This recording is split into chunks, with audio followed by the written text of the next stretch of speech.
Hello, friends. Welcome to A Little View podcast, the podcast where the perspective may be small, but the conversations are anything but small. I'm Gwen, your podcast host, a soon-to-be dietitian, a health coach, and an advocate. This is a podcast where we talk about things that aren't talked about. We're the voice for the unrepresented. We're having empowering conversations about healing your mind, body, and soul. And we're bringing on guests to share their inspiring stories. This is A Little View podcast. And I just want to say a little disclaimer that this podcast is for educational purposes only. It is not medical advice. Always talk to a doctor about your own health journey first. And today on the podcast, we are joined by an incredible guest that I've been following for years. He is the strongest little person, pound per pound, to ever lift 700 pounds. And now he's chasing after his dreams, living out of his car and interviewing people, which we'll get into more later. But I am so excited to have Jeremy Smith on the podcast today. And Jeremy, if you could please just introduce yourself a little. Well, thank you, Gwen, for having me. My name is Jeremy Smith. I've been lifting for about 12 years now, 13 years now. I originally started lifting in high school. I did it for high school wrestling. I've done that up to the point where I became really good at it. I trained at the world famous Westside Barbell under Louis Simmons. With Louis, I was able to break 11 all-time world records. I've been the lightest man to ever squat 700 pounds at 123 pounds body weight, the lightest man to ever bench 500 pounds at 123 pounds body weight. Other than that, I picked up boxing on the side while I was training there. I have an amateur record of 10-1 now for amateur boxing. I have one fight against an average size person, but my amateur bouts are against other little people, so try to push that. Right now, I am not homeless.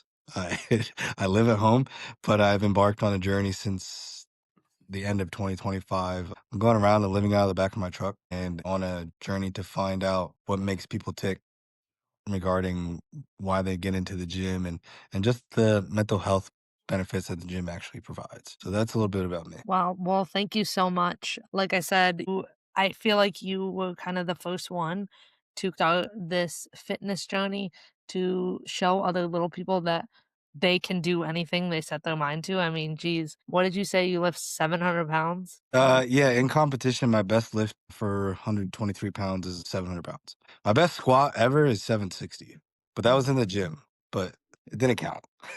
And what initially drew you to fitness? So when I was in high school, like I said, I wrestled from kindergarten to 12th grade. I wrestled behind two of the best kids to ever come through our program, and they both placed at states. Well, come my senior year, the 106 spot was vacant basically, and it was up for mine for the taking. My coach always ingrained in my head, it's like, once this is over, you really can't do what you're doing in high school anymore. So I made the most of the opportunity that I had. I started lifting weights there. I did really good in wrestling that year.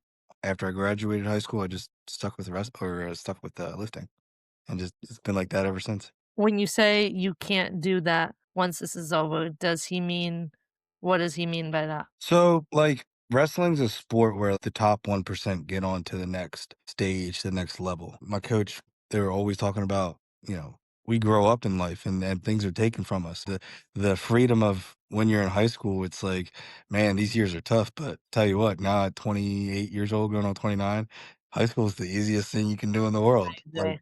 Yeah. it's the easiest thing. So he just made me, appreciate that time and I took advantage of the opportunity that I had and I came out on top with it. And then once you kind of were done with school and Mhm. you went into weightlifting, what inspired you just to keep pushing and hitting records? So when I was younger, you being a dwarf as well, you've Mhm. always had those yearly checkups with the doctors and everything. And when I first started telling them that I was lifting weights, they were like, "Oh, dude, don't do that. Don't do that. Like, you're gonna hurt yourself." They would like, carve out 15 minutes towards the end of our meeting together at the doctor's office just to tell me like the risks I was going to take if I was doing that. I'm like, okay, yeah, yeah.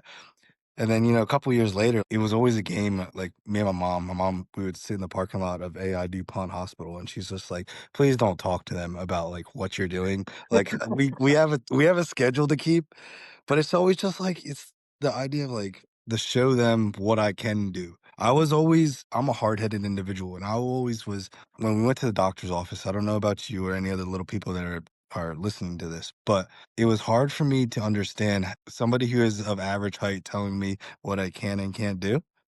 And I was like, I had a chip on my shoulder. I was just like, "All right, bet, watch me." And I've always had that chip on my shoulder. I've always pushed the limit and figured out what my body can handle and what it can't. But yeah, looking back, I think that's really what gave me the drive just to prove those people wrong. Did that ever make you nervous though, that maybe later on in the future, something you could be messing up your back or no?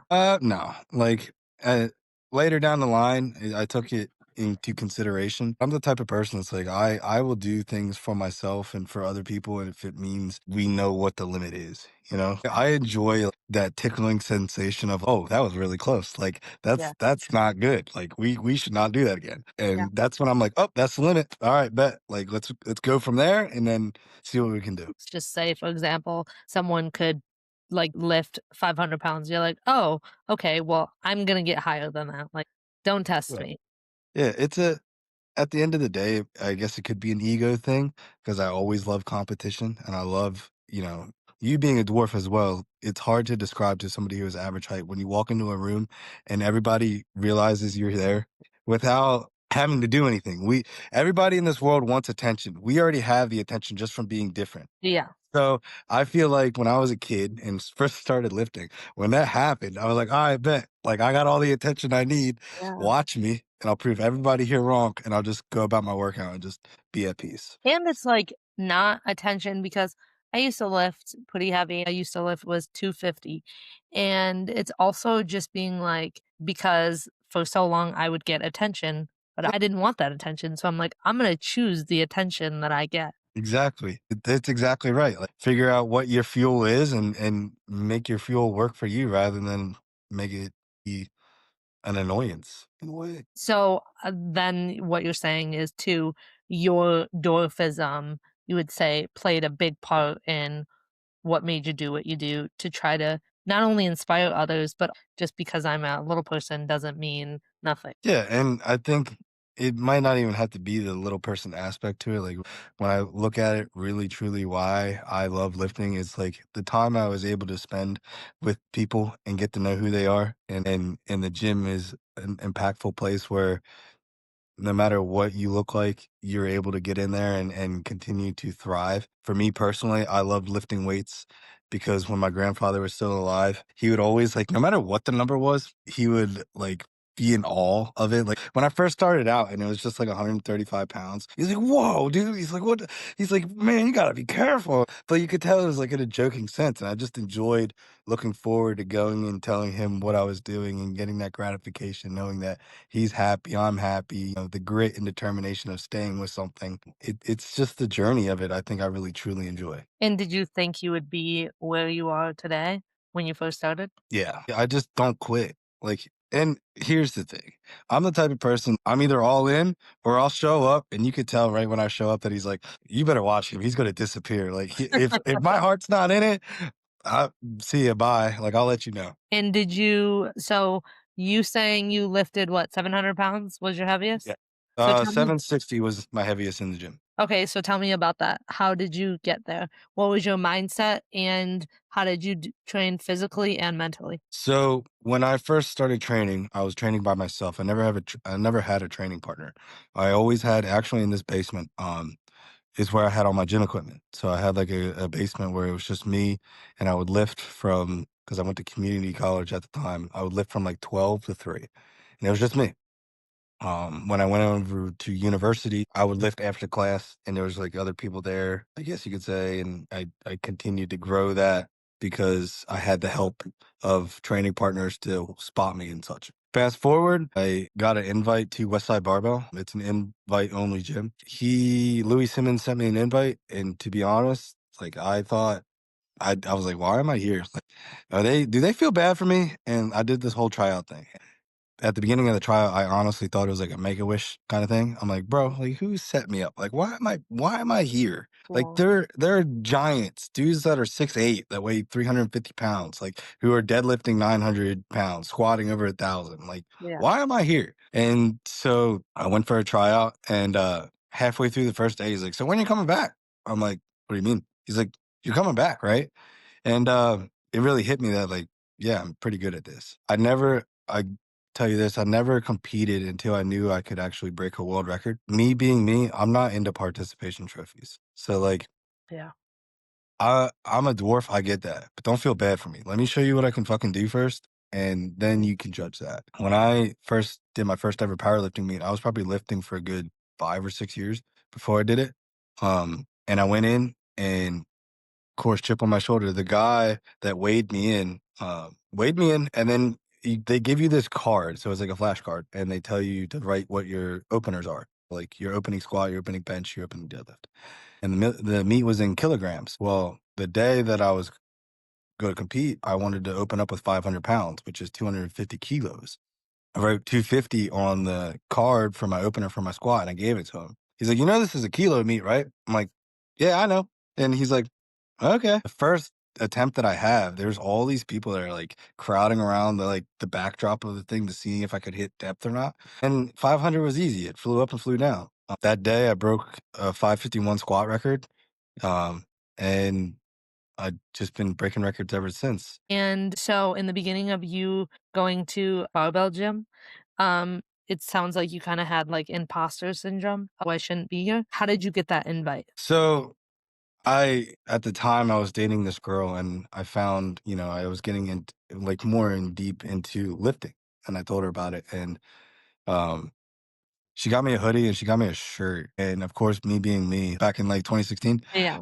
I was like, I'll just put this shirt on and I'll tag them in a Yeah. video, and I was squatting like I forget what I was squatting, it was something in like the fives, Yeah. and they messaged me, they're like, "Yo, you should come out for an invite," and I'm like, "Okay, bet." So that's how I got my invite. And do you have to really modify much of anything with your training because of you being a little push. I would say no. Okay. So what I love about training is if you're patient enough with it, like you don't have to use the equipment that is given to us. That equipment is like it gives you one specific movement pattern. Whereas and if you sit down and think and you're just like, well, all right, well, if I do this, like if I just sit up against this couch instead and I grab a band, I can Mhm. get constant tension all the way. And it's like just allow your mind to play around with it and figure out the movement that works best for you rather than trying to fit into a mold that that the piece of equipment at the gym you go to has. It's Gwen here, and I just want to say this point that Jeremy is making right now is so important because I think we can apply this to life too. Stop trying to fit into a mold that just doesn't work for you. Stop trying to be someone that you're not meant to be. Life is meant to try new things, but also experiment. Be who you want to be. You know what I mean? So that's how I would figure things out when I did run into an obstacle. And it sounds like a lot of the times you competed, you had people kind of misjudge you. Would you say that happened quite a bit? Yeah, I actually, when I was competing heavily um, at Westside, there's obviously a bunch of haters. This gym's notorious for breaking over 180 world records, like as a collective. So people are going to hate. So when I went there was a lot more haters. And in fact, I ran into a guy that apparently like commented on one of my videos before I ever met him. And he was like talking crap. And I squatted after the meet. He's like, "Hey man, I'm that guy that's talking crap on your squat. Like, I apologize." And I'm like, "Okay, yeah, nice to meet you." Like, it's just, I don't know, it's funny. Yeah. That's amazing that he came up to you and said that Yeah, too. it just And happens. and do you still work out there now? So the owner passed away in 2022. Okay. Um, when that happened, I stopped going to that gym. I call them like old man workouts because Okay. that's what he used to call them. It's like I'm not I don't ever look to lift like that again.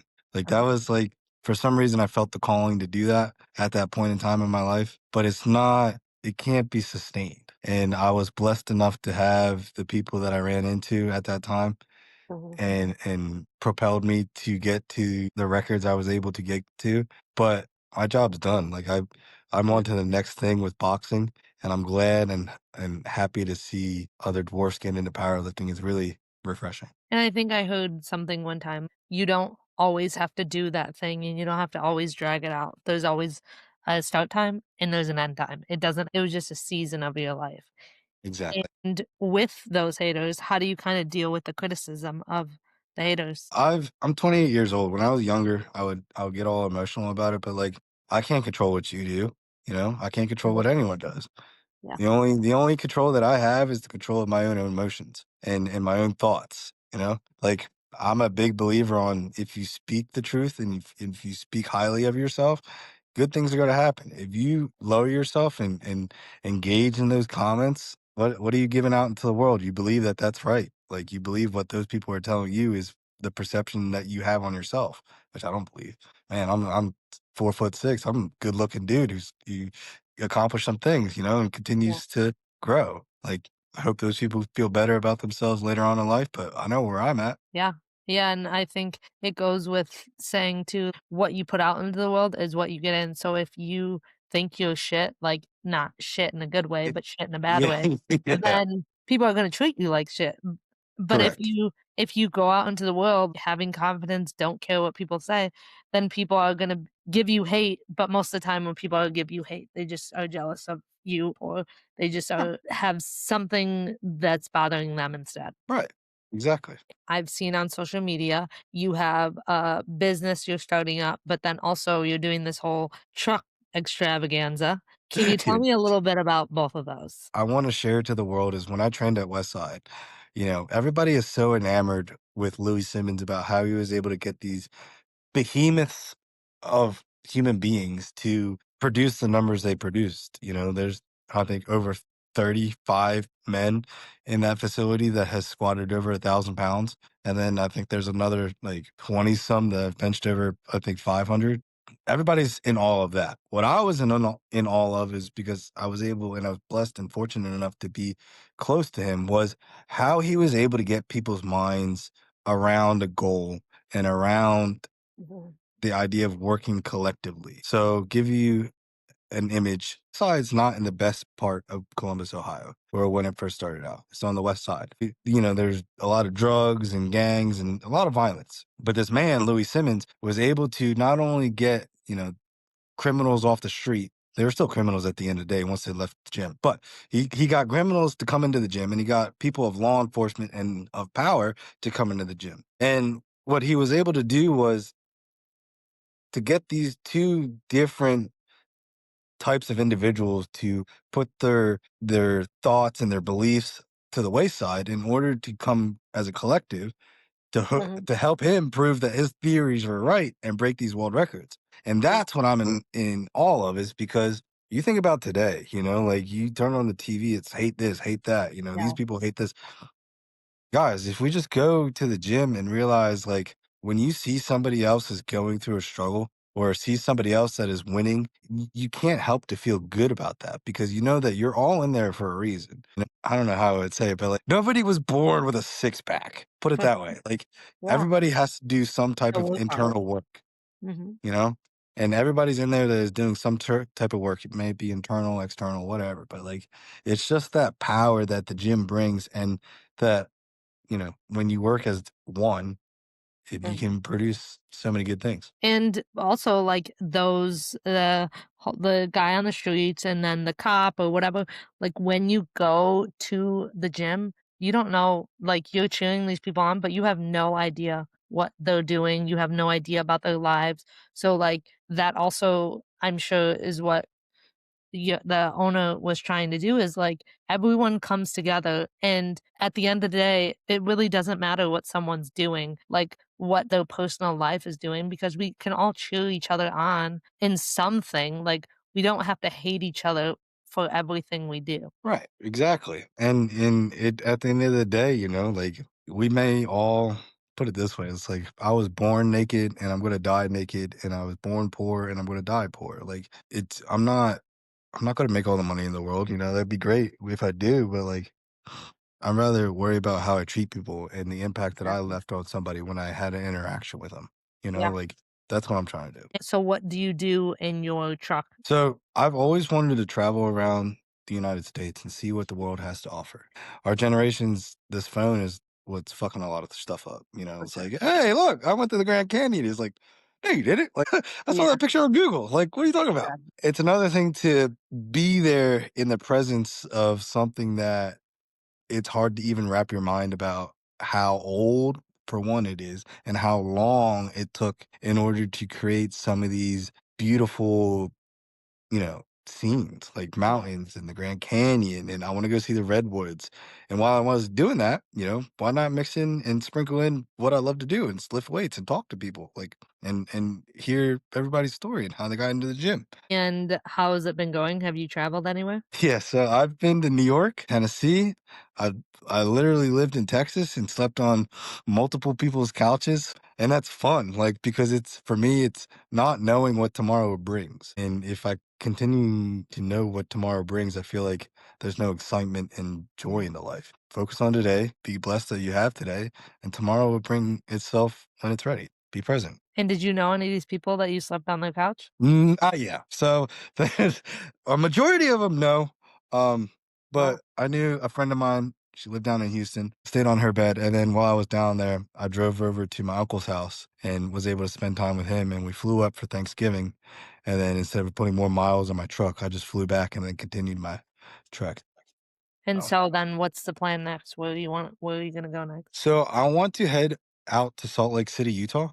Okay. Um, for some reason, like being called west, like I want to go to Jackson Hole, Wyoming. I want to go to Idaho. I want to go to Denver and see the mountains out there. When I get back, I'm not gonna go the same route that I'm coming back. I'm gonna go down back through Texas because all the country songs about Texas now it makes more sense because Texas is absolutely it's a heartthrob. And I think it's safe to say that you're doing things that, like, no one would do. No one would, like, drive all the way across the United States all the time, sleep on Yeah, random people's couches, see the beauty and meet new people, go to gyms, and just see life. yeah. I don't know where it came from. It's just well, I knew where it came from. What prompted me to get into the truck was a friend of mine. I helped her move down to Texas. We had an argument, and at the end of the day, I was working at construction at the time. So once Lou passed away, I was actually working at the gym. I got fired from working, and I picked up a construction job. I worked construction for about 4 years, and I loved it. Like I was doing some not so good things, started falling into some addictions, and when I moved her down to Texas, she's like, "What are you gonna do with your life?" I'm like, "What do you mean?" She's like, "You've been able to accomplish so much in the small period of time that you've already been on this earth. And there's a reason why God put you in that body and has already blessed you with the things that you've been able to accomplish. Stop being," and she used some choice words. She was just like, "Stop being a bum. You're ha- Yeah. you're falling into a trap. Like you're worth more than this." She really got on me, and it's like it got me out of that comfort zone of go do that. Stop dreaming and do. Like stop talking about it and be about it. Yeah.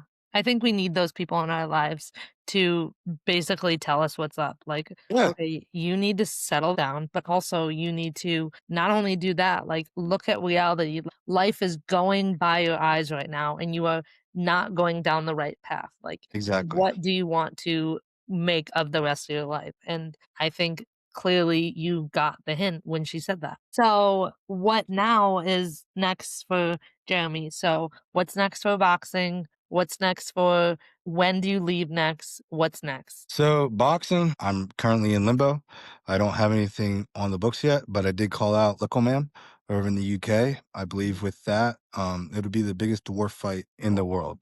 Man is an incredible athlete, and he would give me a great challenge. I think it'd be a hell of a fight. I think it'd be a professional level fight. And so that's what's on the radar for boxing. My next truck adventure would be to Salt Lake City, Utah, and back through Texas. For me personally, I'm not a technology person. I'm trying to start like YouTube channels and TikToks in order to get my message across and get it out there. Long term, I want to create a farm down in Texas somewhere, or it's probably gonna be Texas, because there's so much acreage down there. But what I want to create is a mini farm with all miniature animals. So I'm gonna have Scottish Highland cows, mini horses, pygmy goats, teacup pigs, and at the same time, I want to have a gym on the property. And what I want to do is give back to the community, and that's what's been so inspiring about talking to all these people that I have already talked to is, just giving back to the community.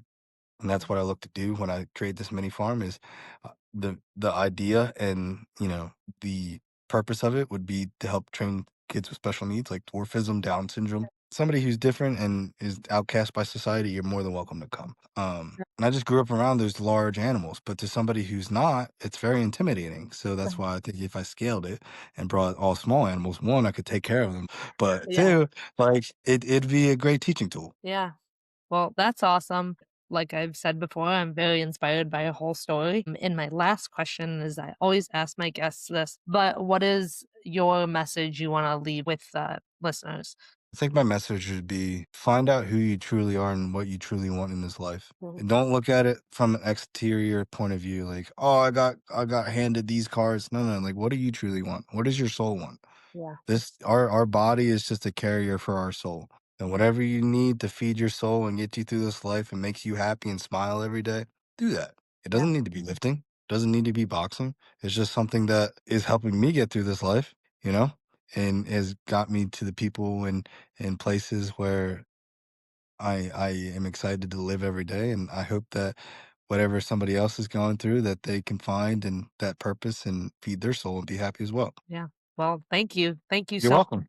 Thank you for being on my podcast and taking time out of your day. Thank you, everyone, for listening. And I hope you got something out of this episode. Actually, I know you got something out of this episode. And if you would like to listen to more episodes just like this, then make sure to like, subscribe, share, follow us on Instagram, YouTube, Spotify, or wherever you listen to your podcasts. So thank you, everyone, so much for listening. And we'll see you guys next time. Bye.